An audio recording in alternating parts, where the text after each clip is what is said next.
शिवाय नमः।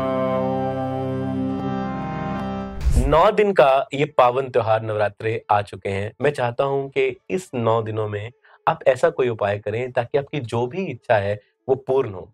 आप जो भी भगवान से, माता रानी से कृपा लेना चाहते हैं आप वो लें। पान के पत्तों से जुड़े हुए नवरात्रों के 9 दिनों के उपाय आपको दे रहा हूं। पहले दिन आप क्या कर सकते हैं, पान के पत्ते पर कपूर रख के, खुद से वार के, पूरे घर में घुमा के आप जला सकते हैं, पूरे ऑफिस में घुमा के जला सकते हैं। इससे जो नेगेटिविटी आपके ऊपर है, आपके कार्यस्थल के ऊपर है, आपके घर में है, वो सारी दूर होगी। एक पान का पत्ता लीजिए साबुत, डंडल या चोंच भी उसके जो आगे होती है निब वो भी आगे हो, कपूर रखें और जला दें। पहला उपाय। दूसरा उपाय, पान के पत्ते के ऊपर पंचमेवा रख के माँ को अर्पित करें और अपनी जो भी इच्छा है उन्हें बता दें। कोई लंबा चौड़ा पाठ नहीं है, कोई मंत्र नहीं है।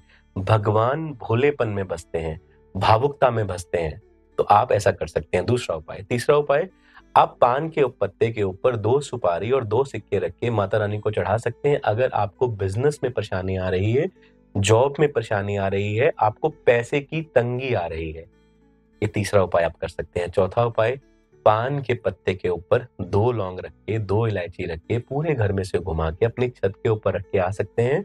अगर आपको ये महसूस होता है घर में किसी प्रकार की नेगेटिविटी है, किसी ने कुछ किया कराया है, हालांकि मैं निजी तौर पे इन बातों का बहुत विरोध करता हूं, परंतु आपको अगर ऐसा लग रहा है तो 2 लौंग यानी कि 1 जोड़ा लौंग का, 1 जोड़ी इलायची का रख के पूरे घर में से घुमा के आप छत पे रख के आ जाएं पूरी रात के लिए। अगले दिन सुबह उठाएं उस कटोरी में जहां आपने पान का पत्ता रखा है, 2 इलायची दोनों रखे हैं, और फिर वो जाके माता रानी को चढ़ा दें और आपकी तमाम जो दरिद्रता है वो जीवन से, मैं आशा करता हूँ, दूर हो जाएगी।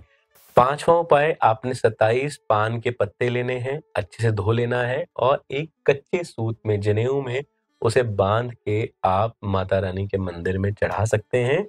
और उन्हें ये भी कह सकते हैं कि मान लीजिए हार के रूप में अगर ब्राह्मण आपको इजाजत दे माता रानी को पहनाने का, तो आप उन्हें पहना भी सकते हैं। ये भी एक उत्तम उपाय है। छठे उपाय की बात कर लेते हैं। एक पान का पत्ता लीजिए, उसके आगे और पीछे सरसों का तेल लगाइए, अपने से वारिए, वार के अपने बेड के सिरहाने रख के, अपने जब आप सोए रात को सिरहाने रख के सो जाइए, अगले दिन सुबह उसे माता रानी को चढ़ाइए। आपको जो भी परेशानी है जिस भी ग्रह से जुड़ी हुई वो दूर हो जाएगी। इसके बाद बात करते हैं 7वें उपाय की। आप किसी शुभ कार्य पे जा रहे हैं, किसी अच्छी डील के लिए जा रहे हैं, कोई रिश्ता देखने के लिए जा रहे हैं, कोई नए काम के लिए, किसी महत्वपूर्ण काम के लिए जा रहे हैं, तो एक सिक्का लें, उसके ऊपर पान का पत्ता लपेट दें और पान का पत्ता लपेट के उसके ऊपर मोली बांध दें। मोली बांध के 9 दिनों के लिए माता रानी की जो मूर्ति है आपके घर में, या प्रतिमा है या तस्वीर है, वहां रख दें। जहां जोत जला रहे हैं आप, पूजा अर्चना करते हैं, वहां रख दें। और 9वें दिन उस सिक्के को, उस जो पान के पत्ते के अंदर सिक्का है, ऊपर पान का पत्ता है, उसके ऊपर रोली है लिपटा हुआ है, उसको उठा के अपने लैपटॉप बैग में, अपने पर्स में, अपनी जेब में रख के जाइएगा जब भी आप किसी इंपॉर्टेंट डे के लिए जाएं। और जब आपका वो काम बन जाए, फिर से ला करके मंदिर में रख दें। ऐसा आप तब तक कर सकते हैं जब तक अगली बार के नवरात्रे नहीं आते। आगे बात करते हैं 8वें उपाय की। बहुत जरूरी पान के पत्ते का ये उपाय है। ऐसा दुर्लभ प्रयोग है जो अगर आप अपने जीवन में करते हैं तो आप अपनी मन चाहे इच्छा की पूर्ति कर सकते हैं। एक पान का पत्ता लेना है, उस पान के पत्ते के ऊपर 2 लौंग, 2 इलायची रख देनी है और उसके साथ आपने एक सफेद रंग के पेपर पर ग्रीन कलर से अपनी कोई भी जो आपकी विश हो वो लिख के आपने उसको पान के पत्ते के अंदर बांध देना है। बांध के आपने अपने पलंग के, बेड के नीचे रखना है। 9 दिन के लिए वहां पड़ा रहने देना है।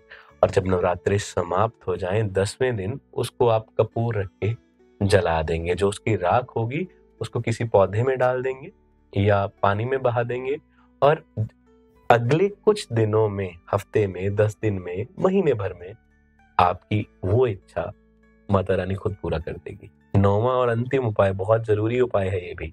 पान के पत्ते को नारियल के साथ बांधिए। 2-3 पान के पत्ते, मतलब नारियल को कवर करना है आपने, एक श्रृंखला से दूसरी श्रृंखला के बीच में। एक नारियल लीजिएगा, पान के पत्ते ऊपर घुमा के, पूरे जोड़ के, बांध के आपने अपने पूजा कर्म स्थान पे रख देने हैं, वहां पड़े रहने देने हैं 9 दिन के लिए।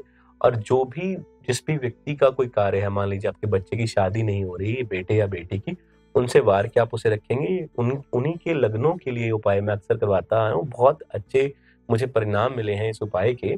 तो आपने वो नारियल जिसपे पान के पत्ते लिपटे हुए हैं, चारों ओर बंधे हुए हैं, वो आपने मंदिर में रखना है और मंदिर में रखने के 9 दिन के बाद उसमें उठाना है और आप माता के मंदिर में जाके चढ़ा सकते हैं और चढ़ाने के बाद अपनी इच्छा आप उन्हें बोल सकते हैं। और आपके बेटे या बेटे जिसकी शादी नहीं हो रही, माँ अम्बा जरूर उसकी शादी में आपकी सहायता करेगी। शिवाय